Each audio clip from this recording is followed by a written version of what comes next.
Λοιπόν, θα καλέσω, θα προτροπήσω τώρα στο πάνω λίγο, μέχρι να καθίσουμε λίγο το χώρο. Το επόμενο πάνελ μας θα είναι η ρομποτική και τα συστήματα αντιμετωπίσης των ρομποτικών τομέα. Καλεσμένοι σε αυτό το πάνελ είναι ο κύριος Θεόδωρος Παπαδάκης, ο οποίος είναι ανάπτυξης και πληροφορικής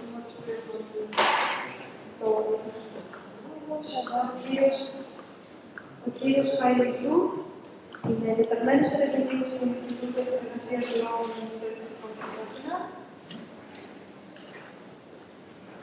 Ο Γιώργος Φυλαίος, ο οποίος είναι στο τμήμα Μηχανικών Περιβάλλοντος του Πανεπιστήμιου Κράτης και διευθυντής του Πανεπιστημίου Κοινωνικής Τεχνολογίας. Θα καλέσω επίσης τώρα την κυρία Κωνσταντίνη Σαμαρά, που είναι μέλος της ομάδας Blind Minds, ο οποίος είναι περίοδο. Και όχι μόνο,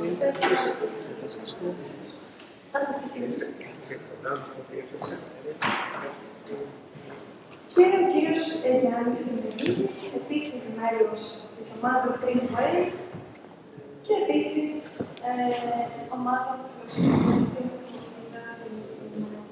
στην περίοδο. Κύριε Μιχαλικού είναι στο κηλικείο.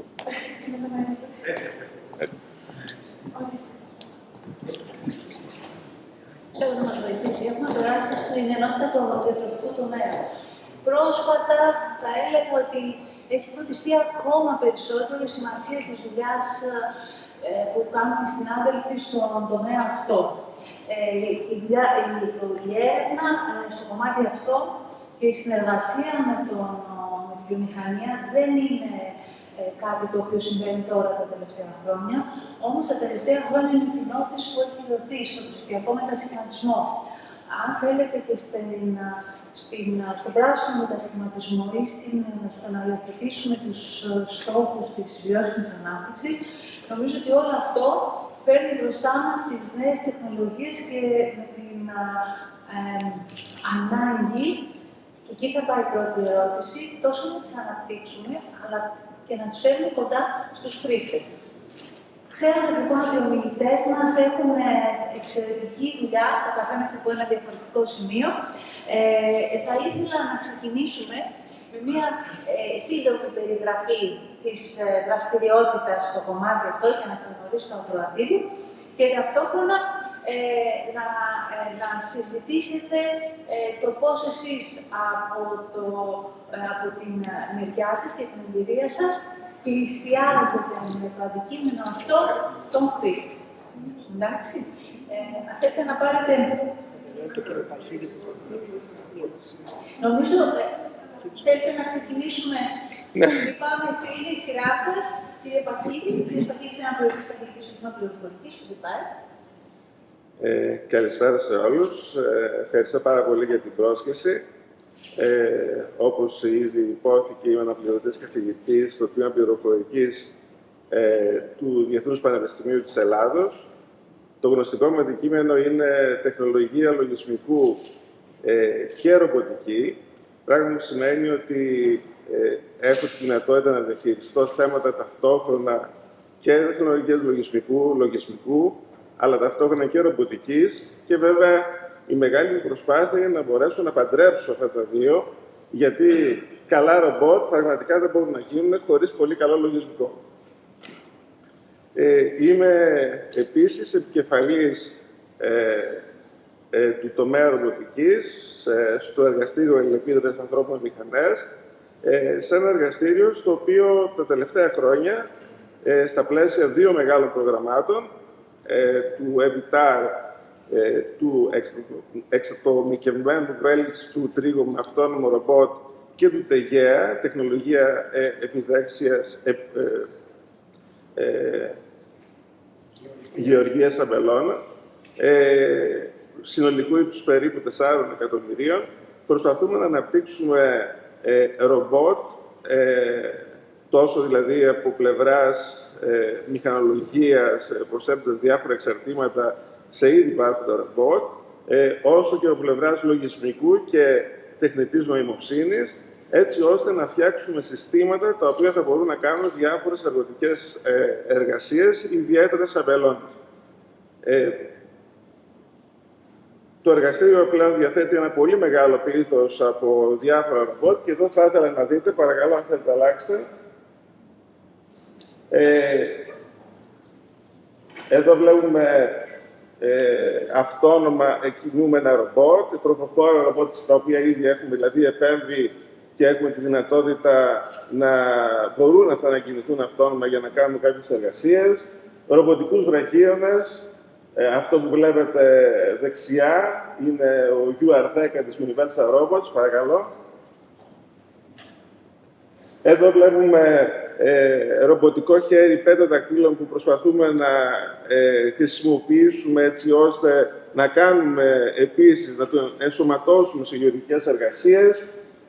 Ψαλίδι ηλεκτρικό της Συμφάκο, το οποίο χρησιμοποιούμε με τον κατάλληλο μηχανισμό ήδη πάνω στο ρομποτικό βραχίωνο. Θα δούμε σε λίγο, προκειμένου να μπορούμε να κάνουμε κλάδεμα, όπως και με αντίστοιχο άλλο εργαλείο να κάνουμε και δέσιμο. Ενώ η τελευταία εικόνα βλέπουμε ένα σύστημα κοπής και συγκράτησης ταυτόχρονα, το οποίο έχουμε φτιάξει και το οποίο έχουμε πατεντάρει. Παρακαλώ.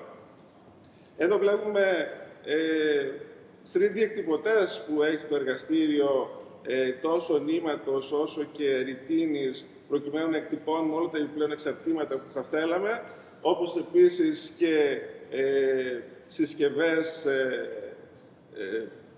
embedded συστήματα, embedded υπολογιστές που χρησιμοποιούμε για να τρέχουν τα μοντέλα τεχνητής νοημοσύνης, τα μοντέλα βαθιάς μάθησης τα οποία αναπτύσσουμε. Drone τα οποία χρησιμοποιούμε για να κάνουν χαρτογράφηση σε αγρούς. Και εδώ βλέπουμε, ξεκινώντας από αριστερά, το MICOSI, το μηχανισμό δηλαδή κοπής και συγκράτησης με λίγο μεγαλύτερη λεπτομέρεια, πάνω σε ένα ρομποτικό βραχίωνα, είναι η δεύτερη εικόνα που είναι ο KINOVA, 7 βαθμών ελευθερίας, το ρομποτικό ψαλίδι και το ρομποτικό δετικό εργαλείο, τα οποία είναι επίσης αυτή τη στιγμή τοποθετημένα πάνω στο ρομποτικό βραχίωνα UR10. Και εδώ βλέπουμε μία εικόνα από λογισμικό ελέγχου, το οποίο έχουμε χρησιμοποιήσει για να ελέγχει ένας χειριστής, ένας χρήστης από απόσταση τα ρομποτικά συστήματα που μπορούν συνεργατικά να δουλέψουν και να κάνουν κάποιες εργασίες, όπως παραδείγματος χάρη τρίγο. Ευχαριστώ για τώρα. Και εγώ ευχαριστώ και να ευχαριστήσω στους συμμετέχοντες στην σημασία του χρόνου. Να είμαστε σύντομοι έτσι ώστε να μπορέσουμε να κάνουμε και περισσότερες ερωτήσεις. Ευχαριστώ. Βεβαίως. Λοιπόν, λέγομαι Χαϊρή Κιούρτ και είμαι κύριος ερευνητής στο Ερευνητικό Κέντρο Αθηνά. Λέγομαι λοιπόν Χαϊρή Κιούρτ και είμαι κύριος ερευνητής στο Ερευνητικό Κέντρο Αθηνά με αντικείμενο τεχνητή νοημοσύνη και εφαρμογές. Είμαι ηλεκτρολόγος μηχανικός, έχω αποσπουδές σε μεταπτυχιακό επίπεδο τομέα πληροφορικής και διδακτορικό καθαρά σε τεχνητή νοημοσύνη και πολυπρακτορικά συστήματα. Όπου στην ουσία είναι συστήματα αυτόνομα που μαθαίνουν από το χώρο, αντιδρώντας με τον χώρο, εξελίσσονται αυτόνομα χωρίς να χρειάζεται ιδιαίτερη παρέμβαση στο κομμάτι της συλλογής των δεδομένων. Άρα, πιο πολύ δίνουμε την οντότητα αυτή στον χώρο και να ανακαλύψει τον χώρο και να μάθει τις δραστηριότητες και τις ενέργειες που πρέπει να κάνει στο τομέα, έτσι ώστε να φτάσει στο στόχο, το τελικό που έχουμε εμείς βάλει ως επιθυμητός στόχος. Στον τομέα της ρομποτικής εντάσσομαι τα τελευταία 3-4 χρόνια, δουλεύοντας σε ένα ερευνητικό έργο που έχει σχέση με γεωργία ακριβίας και στο πλαίσιο του οποίου έχουμε δουλέψει αρκετά στο επίπεδο των συνεργατικών ρομπότ. Το εργαστήριο μας και η μονάδα μας στην Αθηνά, το Ινστιτούτο μας στην ουσία, δεν κατασκευάζει ρομπότ, αλλά αξιοποιεί έτσι ώστε να τα κάνει πιο ευφυείς, πιο συνεργατικά και να είναι πιο πολύ multitasking. Το ενδιαφέρον λοιπόν στο έργο αυτό που στράφηκε περισσότερο ήταν στη συνεργατικότητα διαφορετικών οντοτήτων. Άρα γνωρίζουμε πως υπάρχουν τα self-driving cars, που κυκλοφορούν στον χώρο μας και ούτω καθεξής, αλλά όταν βγούμε στον αγρό τα πράγματα είναι πολύ πιο σύνθετα, πολύ πιο δύσκολα και... Μάλλον ναι. Και είναι πολύ πιο σύνθετα και πιο δύσκολα. Επομένως, η συνεργατικότητα των ρομπότ είναι απαραίτητη έτσι ώστε να έχουμε και το επιθυμητό αποτέλεσμα. Τελείωσε. Νομίζω έχουμε αυτό το λύση. Είμαστε μια χαρά. Τώρα ακούμε. Λοιπόν, επομένως, όπως είπα και πριν, όταν φτάσουμε στο επίπεδο του αγρού, δεν υπάρχουν χαρτογραφίες, δεν υπάρχει τίποτα. Επομένως, η συνεργατικότητα διαφορετικών οντοτήτων είναι αναγκαία. Άρα, αυτό που κάνουμε εμείς είναι ότι χρησιμοποιούμε είτε είναι drone αέρος, είτε εδάφους, συνεργάζονται, ανταλλάζουν πληροφορίες, εκτελούν σύνθετα έργα, τα οποία είναι απαραίτητα έτσι ώστε να φέρουν εις πέρας ένα task. Ο κύριος λόγος ύπαρξης αυτών των εργαλείων και φυσικά είναι η βελτίωση της ποιότητας της ζωής του ανθρώπου και όχι να βγάλουμε εκτός τον άνθρωπο σε ένα τέτοιο κύκλο εργασιών, γιατί πάντα ο άνθρωπος θα είναι ο κύριος άξονας είτε σε επίπεδο εργασίας είτε σε βιωσιμότητα. Αυτά, νομίζω είναι αρκετά γρήγορα. Πολύ γρήγορα. Οφείλω να πω. Οπότε προχωρούμε και στον κύριο Σιλέο. Ωραία, καλησπέρα. Ευχαριστώ για την πρόσκληση. Λέγομαι Γιώργος Σιλέος. Είμαι καθηγητής στο Τμήμα Μηχανικών Περιβάλλοντος και διευθυντής στο Εργαστήριο Οικολογικής Μηχανικής και Τεχνολογίας. Ωστόσο, τώρα θα σας μιλήσω ως ένας επιχειρηματίας, διότι έχουμε τα τελευταίους μήνες δημιουργήσει μια startup εταιρεία μέσα στο εργαστήριο, με τα παιδιά του εργαστηρίου, που ονομάζεται Έμβριο. Η Έμβριο είναι μια εταιρεία παροχής ψηφιακών υπηρεσιών στον τομέα της πράσινης και γαλάζιας οικονομίας. Στο κομμάτι της πράσινης οικονομίας επικεντρωνόμαστε στα θέματα που έχουν να κάνουν με την άρδευση ακριβίας. Ουσιαστικά είμαστε μια εταιρεία η οποία έχει δουλέψει πάρα πολλά χρόνια, περίπου 15, πάνω στα θέματα των αισθητήρων, μέτρησης και πιστοποίησης της μέτρησης στην υγρασία του εδάφους. Ουσιαστικά εγκαθιστούμε αισθητήρες οι οποίοι παρακολουθούν τα εδαφικά χαρακτηριστικά, αφού φυσικά τα έχουμε προηγουμένως αναλύσει. Παρακολουθούμε δορυφορικά το κάθε χωράφι. Έχουμε αισθητήρες μετεωρολογικούς, οι οποίοι επίσης καταγράφουν τα μετεωρολογικά δεδομένα του κάθε αγρού.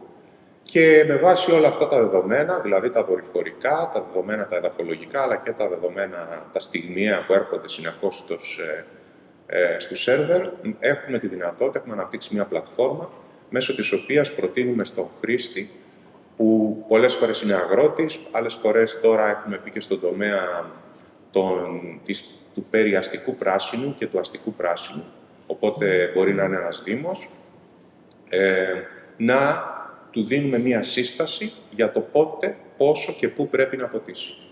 Με αυτόν τον τρόπο, τα αποτελέσματά μας δείχνουν ότι μπορούμε να εξοικονομήσουμε έως και 30 με 35% του νερού που προηγουμένως χρησιμοποιούταν. Οπότε, κλείνοντας αυτή την πολύ σύντομη εισήγηση, θα έλεγα ότι η Έμβριο στο κομμάτι της πράσινης οικονομίας δραστηριοποιείται στην εξοικονόμηση νερού, που είναι εξαιρετικά σημαντικό γιατί εξοικονομεί ενέργεια, εξοικονομεί διοξείδιο του άνθρακα και θα προσπαθήσουμε το επόμενο διάστημα να μπούμε σε αυτή την πιστοποίηση της εξοικονόμησης διοξείδιου του άνθρακα και νομίζουμε ότι είτε συνεταιρισμοί είτε ομάδες παραγωγών μπορούν να εκμεταλλευτούν αυτές τις υπηρεσίες που μπορούμε να τις προσφέρουμε. Πολύ ωραία. Ευχαριστούμε πολύ τον Γιώργο του Σιλέο. Οι δύο επόμενοι μιλητές είναι δύο συνεργάτες, οι δύο άνθρωποι που γνωρίσαμε μέσα από τις δράσεις της ΦΙΛ, της θερμοκηπίδας. Είναι άνθρωποι του Δημοκρατικού Πανεπιστημίου Θράκης, αλλά εδώ είναι και με μια διαφορετική ιδιότητα, κύριε Σαμαρά. Γεια σας, καλησπέρα και από μένα.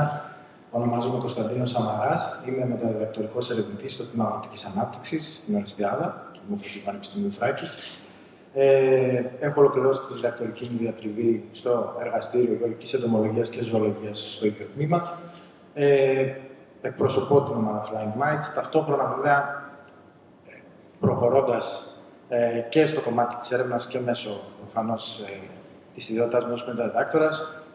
Σαν δεύτερη εργασία, και αυτό ήταν και το σημείο κλειδί για να αρχίσουμε να δημιουργούμε πράγματα, είμαι ταυτόχρονα και επιθεωρητής πωλήσεων σε μια εταιρεία η οποία παράγει και εμπορεύεται αγροτικά εφόδια για τους παραγωγούς. Οπότε είχα και μια εικόνα όσον αφορά το κομμάτι της ζήτησης και το κομμάτι του στην πραγματικότητα τι γίνεται στην ελληνική ύπαιθρο και στην ελληνική γεωργία. Ταξιδεύοντας προφανώς σε όλη την Ελλάδα και βλέποντας πάρα πολλούς παραγωγούς. Μαζί με την αναπληρώτρια καθηγήτρια του Τμήματος Αγροτικής Ανάπτυξης, την κυρία Παπά. Είχαμε μια ιδέα και ευχαριστούμε πάρα πολύ τη Think για αυτό, την θερμοκοιτίδα, πραγματικά. Να δούμε στην πραγματικότητα, παρατηρήσαμε ότι ναι, η γεωργία ακριβίας έρχεται και μπαίνει και μάλιστα υιοθετείται και πάρα πολύ καλά από τον Έλληνα παραγωγό, σιγά σιγά, αλλά ναι, μπαίνει. Οπότε στην πραγματικότητα είπαμε ότι γιατί να μην δημιουργήσουμε κάτι το οποίο, αυτή την έρευνα την οποία έχουμε κάνει σε ένα εργαστήριο, να δούμε κάπως πώς μπορεί να γίνει εφαρμόσιμο. Έτσι λοιπόν σκεφτήκαμε την ομάδα μας, τη Flying Mites, η οποία στην πραγματικότητα δίνει υπηρεσίες φυτοπροστασίας, δίνει την έγκαιρη διάγνωση των αρχικών σημείων προσβολής από φυτοφάγους εχθρούς στις καλλιέργειες και με βιολογικό τρόπο καταπολέμησης, με εξαπόλυση ωφέλιμων εντόμων ακάρεων, φροντίζει και με τη χρήση drone, φροντίζει στον περιορισμό τους σε όρια κάτω της οικονομικής ζημιάς. Δεδομένου ότι το 30% της παγκόσμιας αγροτικής παραγωγής χάνεται από φυτοφάγους εχθρούς και δεδομένου ότι μέχρι το 2030 πάρα πολλά από τις χημικές ενώσεις που χρησιμοποιούνται θα αποσυρθούν στη χρήση στην Ευρωπαϊκή Ένωση, το να μπορέσει κάποιος να δημιουργήσει κάτι το οποίο να εξαπολύει κάποιους παράγοντες βιολογικής καταπολέμησης, κάποια ωφέλιμα έντομα, ακάρια σημεία μέσα στην καλλιέργειά σας που δημιουργεί πρόβλημα, όπως επίσης μαζί με τη χρήση ενός λογισμικού το οποίο θα χρησιμοποιεί AI και computer vision, τεχνητή νοημοσύνη και computer vision, να κάνει την οποιαδήποτε αναγνώριση του προβλήματος, που αυτή τη στιγμή δεν υπάρχει κάτι στην αγορά. Δεν υποκαθιστούμε το λόγο του γεωπόνου. Ο γεωπόνος προφανώς επιβλέπει, προφανώς επιβεβαιώνει, αλλά το να κάνει κάποιος μια έγκαιρη διάγνωση είναι αυτό το οποίο μπορεί να λύσει προβλήματα. Οπότε, καταλήγοντας, νομίζω ότι η ρομποτική έχει μπει στον αγροτικό τομέα και δεν ξέρω σε ποιο τομέα θα μπει, αλήθεια. Παρ' όλα αυτά, νομίζω ότι κάνει τη γεωργία νομίζω σίγουρα πιο εύκολη σε έναν βαθμό και σίγουρα πιο ελκυστική ακόμη και στους νέους οι οποίοι σκέφτονται να ασχοληθούν με το κομμάτι της γεωργίας. Ευχαριστώ πολύ. Και εμείς ευχαριστούμε. Γιάννη Κωνσταντίνη, ο Γιάννης είναι ο Γιάννης Ζημιανίδης, φοιτητής του Τμήματος Μοριακής Βιολογίας, σωστά. Σωστά. Και με τον Γιάννη γνωριστήκαμε στο πλαίσιο των δράσεων της θερμοκοιτίδας. Καλησπέρα και από μένα. Αρχικά ευχαριστώ πάρα πολύ για την τιμητική πρόσκληση να βρίσκομαι εδώ σήμερα μαζί σας. Σωστά, όπως είπατε, κυρία Μιχαλοπούλου, είμαι φοιτητής με το πτυχίο στο Τμήμα Μοριακής Βιολογίας και Τεχνικής.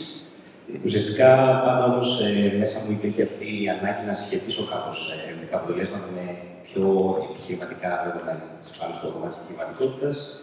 Έτσι, κάποια πολύ σύντομα για μένα, ήμουν μέλος μιας ομάδας της IGN News, η οποία συμμετείχε σε ένα παγκόσμιο διαγωνισμό της φυτικής βιολογίας. Τότε ήμασταν υπό την αιγύδα του Τμήματος Ιατρικής και κατακτήσαμε ένα από τα χρυσά μετάλλια. Είχαμε τότε αναπτύξει μια μοριακή θεραπεία κατά της οστεοαρθρίτιδας. Και όλο αυτό μου έδωσε το έναυσμα να ασχοληθώ περαιτέρω με εφαρμογές οι οποίες θα είχαν εμπορικό αποτέλεσμα. Οπότε και εδώ ευχαριστώ πάρα πολύ τη θέσπιση και τη δημιουργία του Φόντου Καινοτομίας και έζησα όλο το ταξίδι μέσα από αυτόν. Τόσο από την δημιουργία ιδέας, από το IT Accelerator, όσο και από τη θερμοκοιτίδα που βρίσκομαι τώρα μαζί με την ομάδα, αλλά και με τον διαγωνισμό καινοτομίας όπου τελικά διακριθήκαμε. Επομένως, σήμερα βρίσκομαι εδώ ως ιδρυτής της Greenway. Η Greenway ουσιαστικά είναι μεταφραστής των αναγκών των φυτών σας, όσο και καλλιεργείται ή όσοι είστε αγρότες. Ακούγοντας τα, δεν ξέρω αν το γνωρίζετε, πλέον τα φυτά μιλάνε. Και δεν είναι κανείς εκεί έξω να τα ακούσει. Εμείς ουσιαστικά αξιοποιούμε τους πληροφοριακούς υπερήχους που μας δίνουν τα φυτά.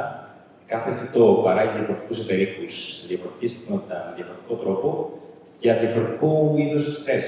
Αλλιώς δηλαδή θα μας μιλήσει εντός εισαγωγικών μια ντομάτα όταν είναι απότσιστη, αλλιώς αν σκοπεί το φύλλο, αλλιώς αν έχει προσβολή από κάποιο ιό. Επομένως, είμαστε εδώ, βρισκόμαστε στη φάση της ανάπτυξης του πρώτου MVP. Πάμε να ακούσουμε δηλαδή τα φυτά και τι μας λένε. Έχουμε κάποιες πρώτες συζητήσεις με κάποιους επενδυτές και έχουμε κάποια πολύ ενθαρρυντικά σχόλια. Επομένως, ο άμεσος στόχος μας είναι να ενταχθούμε και στο Elevate 3 και να αποκτήσουμε εκεί πέρα το μεθρό μας. Και στα τελευταία νέα είναι ότι πλέον εργάζομαι και ως Innovation Analyst στη MANTS Beyond Innovation. Οπότε χαίρομαι πολύ που βρίσκομαι εδώ πέρα μαζί σας. Και εμείς, Γιάννη, σε ευχαριστούμε και πραγματικά είναι πολύ καλά τα νέα, γιατί η συνεργασία που είχαμε το προηγούμενο διάστημα με τον κόμμα καινοτομίας, που για πρώτη φορά λειτουργεί στο Πανεπιστήμιο. Είναι μια ομπρέλα ο κόμβος καινοτομίας. Είναι μια ομπρέλα ο κόμβος καινοτομίας του Πανεπιστημίου, που μέσα σε αυτή την ομπρέλα ένα καταληκτικό σημείο είναι οι υπηρεσίες της θερμοκηπίδας, δομές όλες του Πανεπιστημίου νέες, οι οποίες για κάποιο λόγο δεν κρατάει η μπαταρία. Λοιπόν, λειτουργούν αυτή τη στιγμή στο Πανεπιστήμιο και περάσαμε έναν πρώτο χρόνο πλήρους λειτουργίας. Οπότε η ερώτηση είναι, θα ξεκινήσω από εσάς. Τι έχει αλλάξει? Τι έχει αλλάξει για έναν νέο άνθρωπο, για έναν φοιτητή μας, ο οποίος θέλει, είτε είναι στον πρώτο κύκλο σπουδών, είτε είναι στο δεύτερο, ο οποίος θέλει να μπει και να ασχοληθεί σε αυτό το χώρο, αν θέλετε, του αγροδιατροφικού τομέα και της ρομποτικής, αλλά όχι μόνο, γιατί όπως ακούσαμε έχετε και άλλα παιδιά που καλύπτεται. Αν λοιπόν το ακροατήριο ήταν όλοι φοιτητές, ποια πόρτα θα τους λέγατε ότι πρέπει να χτυπήσουν για να πάρουν τη χρήσιμη πληροφορία και να ξεκινήσουν το ταξίδι τους μέσα σε αυτό? Είτε είναι ερευνητικό κέντρο, είτε είναι τμήμα, από ποια πλευρά και τον βλέπετε. Νομίζω αυτό είναι το... Έχει διορθωθεί. Ας ξεκινήσουμε από το τέλος και προχωράμε.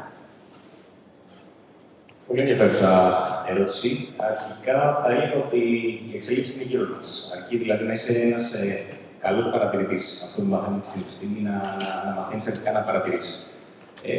Ουσιαστικά, εμείς ξεκινήσαμε τη δική μας ιδέα, την Greenway, βλέποντας τι γίνεται γύρω μας.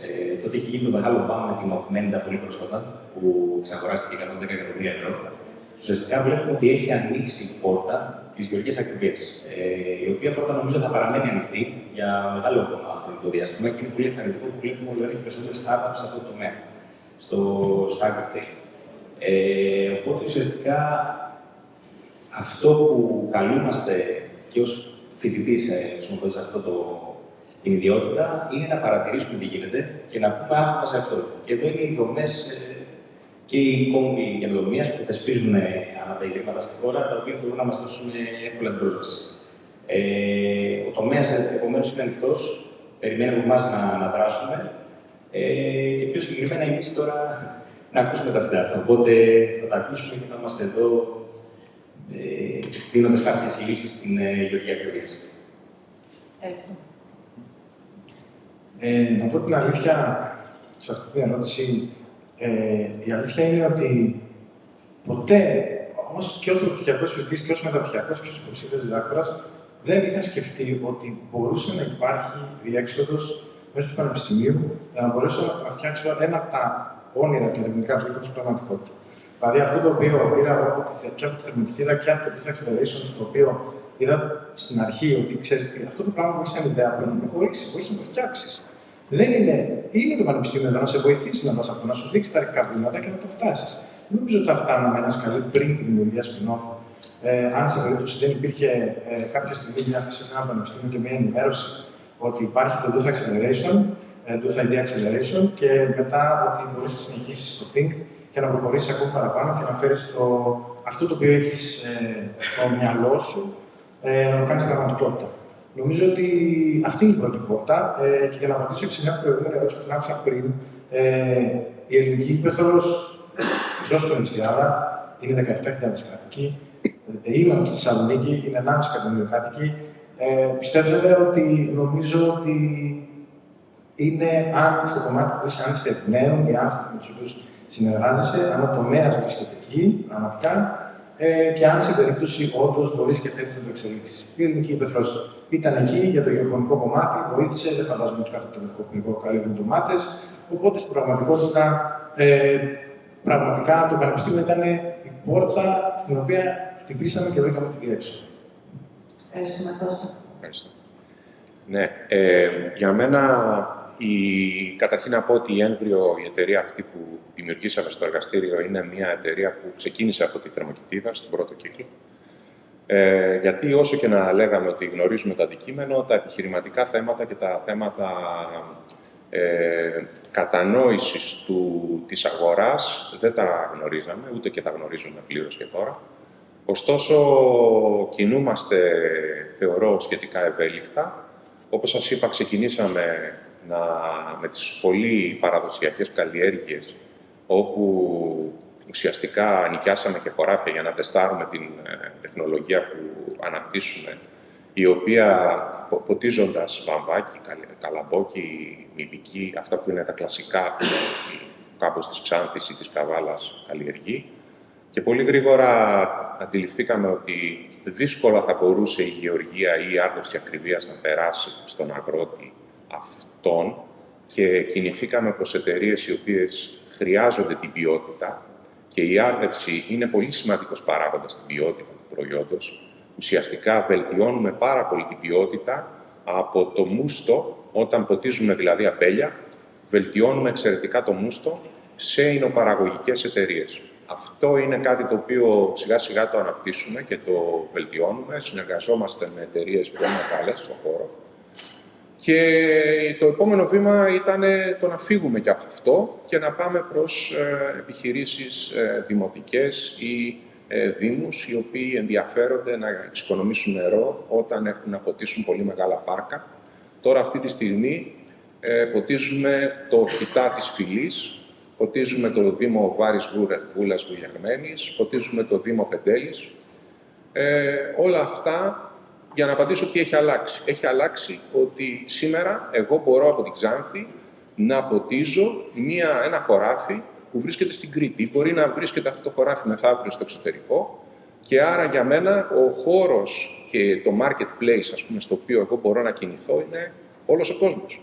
Πρακτικά αυτό έχει αλλάξει γιατί η τεχνολογία άλλαξε. Τα δίκτυα κινητής τηλεφωνίας μου δίνουν τη δυνατότητα να παίρνω την πληροφορία πάρα πολύ γρήγορα, να την επεξεργάζομαι πάρα πολύ γρήγορα και πάρα πολύ γρήγορα να συμβουλεύω αυτόν ο οποίος βρίσκεται οπουδήποτε στον κόσμο. Και αυτό εμένα μου δίνει μια δυνατότητα να δραστηριοποιηθώ και η εταιρεία ουσιαστικά έγινε για να δείξει στους φοιτητές του τμήματος μηχανικών περιβάλλοντος ότι υπάρχει και η άλλη λύση. Υπάρχει και ο άλλος δρόμος, που είναι ο δρόμος της επεξεργασίας δεδομένων, της λήψης και της καταγραφής τους, της ένταξής τους σε βάσεις δεδομένων. Όλη αυτή η εμπειρία με τους αισθητήρες, με τα συστήματα παρακολούθησης και με τα συστήματα λήψης απόφασης. Νομίζω ότι έχει αλλάξει όλη η κατανόησή μας γύρω από το πώς μπορούμε να συνθέσουμε νέο λογισμικό και ρομποτικά.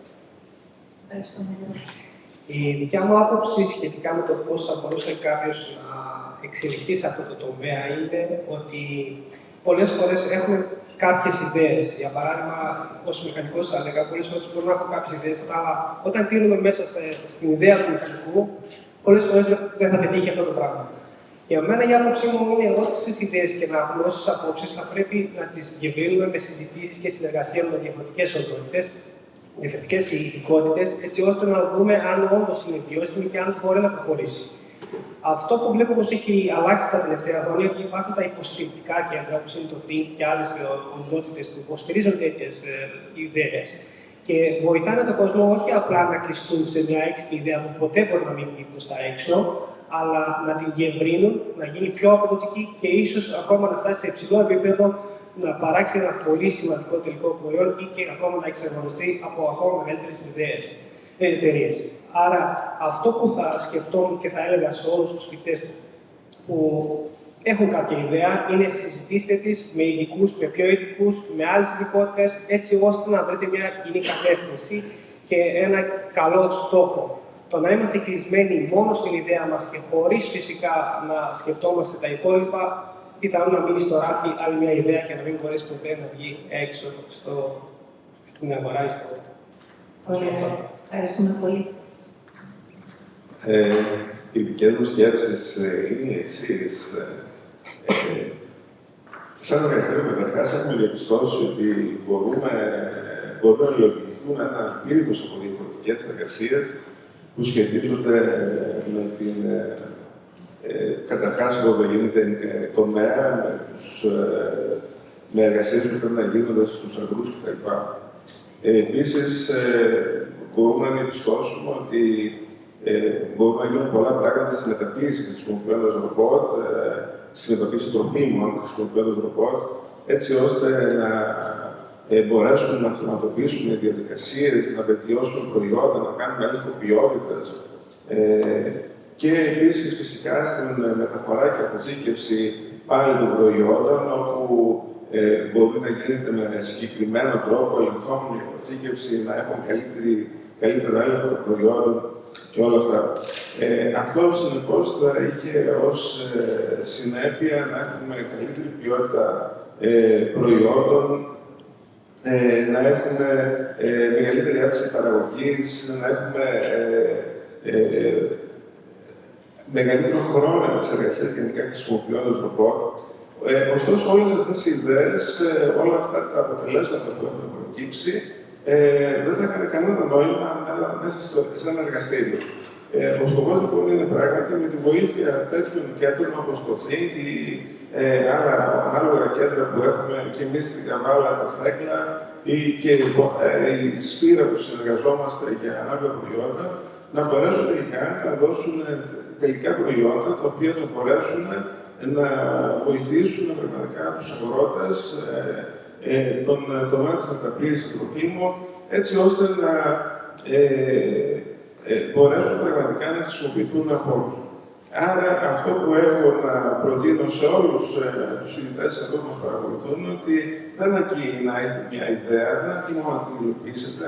Θα πρέπει προφανώς αυτή η ιδέα τελικά να περάσει σαν ένα τελικό αποτέλεσμα, σαν ένα επιχειρηματικό σχέδιο το οποίο να υλοποιηθεί και το οποίο πραγματικά θα βοηθήσει και εσάς στη συνέχεια και βέβαια όλους αυτούς τους ανθρώπους στους οποίους θα απευθύνεται.